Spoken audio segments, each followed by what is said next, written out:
What is up, guys? This is Tristan, aka Young Pressure, and today we're talking about the silent depression, the stuff that no one's talking about right now. No one's standing up for this.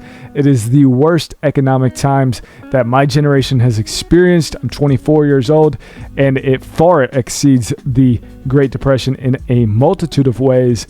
But guys, I'm going to go over my plan on how to fix this stuff, and so that maybe you can take a couple of these things and take it, run with it. This is all free game, free value, so let's get right into it. And guys, I got a finance degree.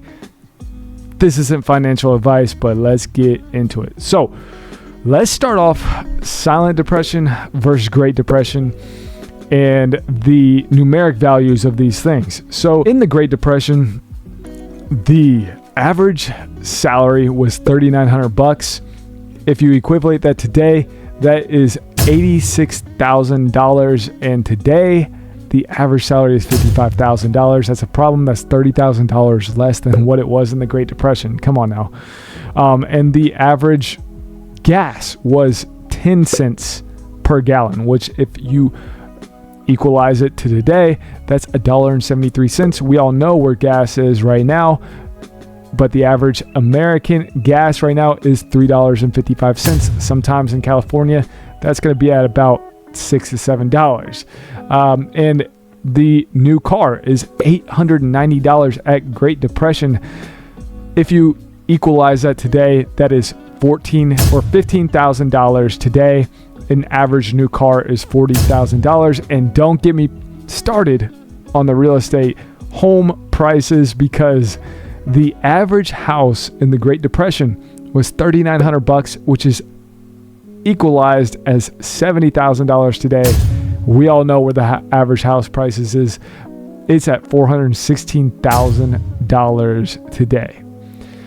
So the Great Depression doesn't have any nads on what the silent depression is. This is easily the most hyperinflated economy that we're looking at. And how can we fix that? Tristan, to the people that are watching this, I got a plan, and let's get right into it. Hopefully you guys take some value out of this. And if you want to, you can hit that subscribe button, as I'm posting a ton of value lately. So this is no secret. This is very evident on what's going on today. No one's talking about it. People are being silent. People get censored. People get canceled. But look, I don't care. I'm talking about it today. And the first thing is, we got to think creatively. I got to think creatively, and you got to start a business. I know I'm high on pressure washing. That's not the only business out there, guys. Newsflash. But start a business. It could be a service business. It could be a product business. It could be any type of business, but start a business. The reason why is that you can counter inflated prices with your prices. So that basically makes the business profitable, and you're countering these hyperinflated prices with your prices so that your business can flourish and you can ultimately make a lot more money. So starting a business now is a critical factor into this thing. And I'm a guy that's going to sit here and not tell you, hey, put your money into a Roth IRA, put it into a savings account, do this stuff, because money is supposed to flow. Money is supposed to flow. Cash isn't doing anything sitting around. And my buddy put $1,500 in a Roth IRA. $1,500 like 2 years ago. And it's at $890. Okay, this is like a casino investing into the stock market right now. So I would highly advise you to just take a look at that. I'm not a financial advisor, like I told you, but that's not one of the things I'm going to tell you. So second is that you got to invest aggressively. And the sooner that you can invest, the better. Because let me tell you this, $1 when you're 20 is equivalent to $21 when you're 40. But if you start to invest when you're 30, it only is equivalent to $7 when you're 40. So the sooner that you can get into the door, then that door expands.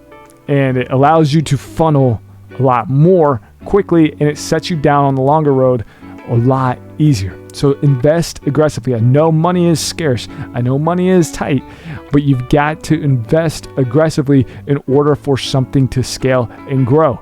The more you give to something, the more you're able to take. And you've got to put your mindset into a deferred gratification perspective instead of relying on a 9-to-5 where the average salary is $55,000, and that's not going to do anything today.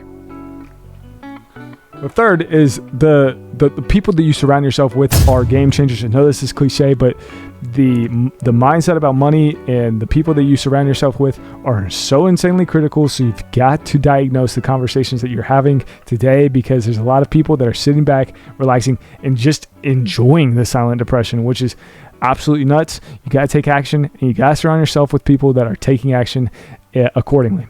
Okay. The fourth thing is that you've got to invest into skills. You have to invest into skills. If you are minute in the sales department, invest into something that goes into exceeding your sales role. If you're lacking in marketing, invest into something like that. Because when you can invest into skills, a billionaire. So I heard this reference from Alex Hormozi. A billionaire is not afraid of divorce, because even if they take all their money, they have the skills that they know how to make $1 billion again. If you're handed something, you're never going to know that. But if you could develop the skills right now and basically derive it down to right now, then it'll ultimately reap you benefits in the long run. And that's how I'm taking it today. You've got to act quick. My fifth point, you've got to act quick. You got to learn something quickly and make it tangible right now. Don't sit, don't relax on it. Take action and learn something. Have a plan. A genius without a plan is not going to go further than the idiot with a plan. So have a plan and invest into something that you can get returns on quickly. And in my eyes, that is skills. It really is. So if you could do that and invest into those and find a reaping reward quickly, do that, and you'll have a better plan for the next 3 years. 6 is minimize your expenses. Minimize your living expenses to a totality. Try to minimize your living expenses as much as possible, and then invest that additional money into skills, into assets, into stuff. I'll get to the asset thing in a quick second. The next segment that we have, this is the 7th point, I believe, is that real estate is a game plan for me. Real estate is a game plan for me because even in these hyperinflated economies, you got to recognize rent is always rising. Properties are always appraising. So the sooner that you can get yourself into the door, the better you are with that stuff. So there's a couple of markets I'm looking at right now. I will definitely keep you guys intact with that stuff. But real estate is going to be a game changer. Rental properties, whether you're into wholesaling, arbitrage, whatever it is, I'm going to be definitely using the rental property strategy because rents will be rising, properties will be appraising, and even when interest rates go down, those home prices will go up, and that is my hypothesis, and that will probably happen. So, real estate, that's a game changer. The asset perspective, that is going to be a part of the plan, and when you have the opportunity to invest into stuff, do it.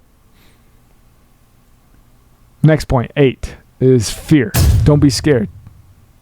You see all the propaganda of all the fear stuff that's going around and all the stuff that has occurred over the past couple of years, and it's a test to this day right now, and it's only going to get worse. So you got to think outside the box, and you cannot be scared to take a risk because the biggest risk is never taking a risk. So make sure you take that risk and you do it going all in. You believe it and you do it. So don't be fearful, and it's easier said than done, but I think the best way of overcoming fear is just jumping in and doing it. My next point and my last point is that you got to become a master delegator. So I'm reading a book called The Lazy CEO, and it's basically the CEO is the laziest position. All they do is just delegate people into places. So when you can run a business effectively, or if you're investing into real estate, or you're doing all these other things, delegate people to do those things, and those can be systems that can ultimately run on its own. When you can have stuff running on on its own, it's easier to invest into stuff and completely erase this silent depression, guys. So let me go through all these points real quick. So you got to think outside the box and start a business. You got to invest aggressively. The people you surround yourself will be game changers. Invest into skills. Learn about something that you can become knowledgeable in quickly, intangibly, and do it. Minimize your living expenses and let that additional income that you have, invest that into skills. Real estate, it's going to be a big game changer. Fear and don't be scared. Just jump in and then be a master delegator, guys. We're living in crazy times right now. I guarantee you that. But Warren Buffett always says, be greedy when they're fearful and be fearful when they're greedy. And this is the time to be greedy. This is the time to do it. Point blank. This is the time to be greedy. And this is the time for you to shine. So guys, if you got any type of value out of this, smash that subscribe button, baby. I'm getting out of here. And peace.